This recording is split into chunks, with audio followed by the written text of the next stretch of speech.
రథసప్తమి తిథి ఉండగా సమంత్రక స్నానం చేయాలి. మంత్రం లేని స్నానం మీరు చేశారనుకోండి, అది కాకి స్నానం అని పిలుస్తారు.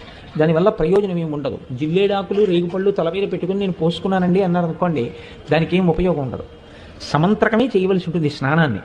దాన్ని మంత్రస్వరూపాన్ని ఏం చేస్తారంటే అందరికీ అందుబాటులోకి తీసుకురావడం కోసం మంత్రం అంటే అంగన్యాస కరన్యాసాలు ఉండాలి, ఒక ఉపదేశం ఉండాలి.